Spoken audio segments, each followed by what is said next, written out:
ഇരുന്ന ഇരിപ്പിലൊരു തോന്നൽ, ഒന്ന് പുട്ടപർത്തി വരെ പോയേക്കാം. എന്താ ചെയ്യുക, അപ്പോഴേ വെച്ച് പിടിച്ചു. ഈ ഭാഗത്തൊക്കെ പുതിയ ബിൽഡിങ്ങുകളൊക്കെ വരികയാണ് കേട്ടോ. മാറ്റങ്ങളായിപ്പോയി. ഇതാണ് ഗോപുരവാതിൽ. ഇതങ്ങനെ തുറന്ന് കാണാറില്ല. വിശേഷങ്ങൾക്കൊക്കെ ആയിരിക്കും സാധാരണ തുറക്കുക. നമുക്കിതാ അതിലേ അകത്തോട്ട് കയറാം. മെയിൻ എൻട്രൻസ് ഇതല്ല കേട്ടോ, അതപ്പുറത്താണ്. എന്നാലും നമുക്കിതിലേയും കയറാം. ക്രിസ്തുമസ് ആഘോഷങ്ങളുടെ ഭാഗമായിരിക്കും ഇത്രയും ലൈറ്റും സെറ്റപ്പും ഒക്കെ. അല്ലെങ്കിൽ തന്നെ എപ്പോഴും ഇവിടെ ഒക്കെ ഇങ്ങനെ അലങ്കരിച്ച് തന്നെയാണ് വെച്ചേക്കുന്നത്. ഈ കാണുന്നതാണ് കുൽവന്ത് ഹാളിൻ്റെ മെയിൻ ഗേറ്റ്. ഇത് ബാബ മാത്രമേ ഉപയോഗിച്ച് ഞാൻ കണ്ടിട്ടുള്ളൂ. ഇവിടെ ഒരു ഗണപതിയുണ്ട്. ചെറുപ്പത്തിൽ ഇതുവഴിയൊക്കെ ഞാൻ ഒരുപാട് ഓടി നടന്നിട്ടുണ്ട്. അവിടെ ഇരുന്നാണ് ബാബ എല്ലാവർക്കും ദർശനം നൽകിയിരുന്നത്. ഇപ്പോൾ സമാധി മണ്ഡപവും ഉള്ളത് അവിടെ തന്നെയാണ്. ഗായ്സ്, നമ്മൾ വിചാരിച്ചത് സത്യമാണ്. ക്രിസ്മസ് ന്യൂ ഇയർ ആഘോഷങ്ങൾ ഇവിടെ ആരംഭിച്ചു കഴിഞ്ഞു. അതാണ് ഇത്രയും ഫോറിനേഴ്സൊക്കെ വന്നിരിക്കുന്നത്.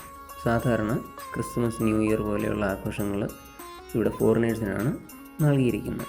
ക്രിസ്തുമസ് ന്യൂ ഇയർ മാത്രമല്ല, ഓണം ആയിക്കോട്ടെ, വിഷു ആയിക്കോട്ടെ, ദസറ ആയിക്കോട്ടെ, മുഹറം ആയിക്കോട്ടെ, എന്തും എല്ലാ സെലിബ്രേഷൻസും ഇവിടെ ആഘോഷിക്കാറുണ്ട്. ആ മുന്നിൽ നടന്നു പോകുന്ന കക്ഷിയാണ് പ്രഭാകരൻ. പുള്ളിക്കാണ് ഇപ്പോൾ ഇതിൻ്റെയൊക്കെ ചാർജ്. എല്ലാവരും ആഘോഷത്തിലാണ്. എന്ത് രസമല്ലേ. ഇവിടെ ജാതിയില്ല, മതമില്ല, വർണ്ണമില്ല. എല്ലാ നാട്ടുകാരും ഒരുപോലെ ആഘോഷിക്കുകയാണ്. നോക്കൂ, അവർ വേറെ ഏതോ ലോകത്താണ്. നമുക്കിവിടെ ഒക്കെ ഒന്ന് ചുറ്റിക്കാണാം. ഏറെ കാലം കൂടി വരുന്നതുകൊണ്ടായിരിക്കും എനിക്കാകെപ്പാടെ ഇവിടെ മുഴുവൻ ഒരു പുതുമയായിട്ട് അനുഭവപ്പെടുന്നു. കുറച്ച് നാളൊക്കെ ആയി ഇവിടെ ഞാൻ വന്നു പോയിട്ട്. ഇതാണ് ഗായത്രി ക്ഷേത്രം. ഇത് ആശ്രമത്തിനുള്ളിലാണുള്ളത്.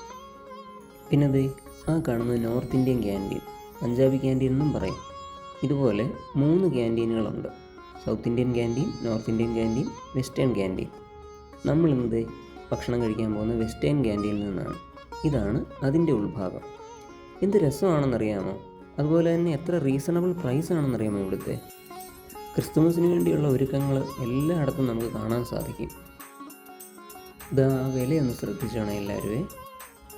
ഒരു വെജ് സൂപ്പിൻ്റെ വില 12 രൂപ. നമുക്ക് സ്വപ്നം കാണാൻ പറ്റുമോ? ഇവിടെ ബൊഫേ സിസ്റ്റമാണ് നിലനിൽക്കുന്നത്. നമുക്ക് ആവശ്യമുള്ള ഭക്ഷണം നമുക്കെടുക്കാം. ഞങ്ങൾ 3 പേര് മൂക്കുമുട്ട തിന്നിട്ട് 500 രൂപ താഴെയായുള്ളൂ. ഇതൊരടിപൊളി ചടങ്ങാണ് കേട്ടോ. സർവീസ് കഴിഞ്ഞ ആൾക്കാർ അടുത്ത സ്റ്റേറ്റിന് സർവീസ് മാറുന്ന ചടങ്ങാണ് ഈ കാണുന്നത്. ഇന്ത്യക്കകത്തും പുറത്തുമുള്ള ഭക്തർക്ക് സ്റ്റേറ്റിനനുസരിച്ച് ഡ്യൂട്ടി ഇങ്ങനെ പകുത്ത് നൽകിയിരിക്കുകയാണ്. ഇതുവഴി എല്ലാവർക്കും സേവനം ചെയ്യാനുള്ള അവസരം ലഭിക്കുന്നു.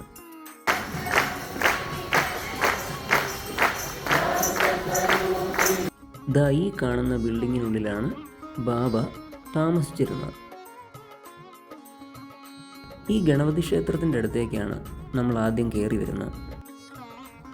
എത്ര മനോഹരമായിട്ട് ഒരുക്കിയിരിക്കുന്നു അല്ലേ. ഈ കാണുന്ന ഗേറ്റ് വഴിയാണ് ഇപ്പോൾ എല്ലാവർക്കും പ്രവേശനം. അപ്പോൾ എല്ലാവർക്കും എൻ്റെ അഡ്വാൻസ് ക്രിസ്മസ് ആശംസകൾ.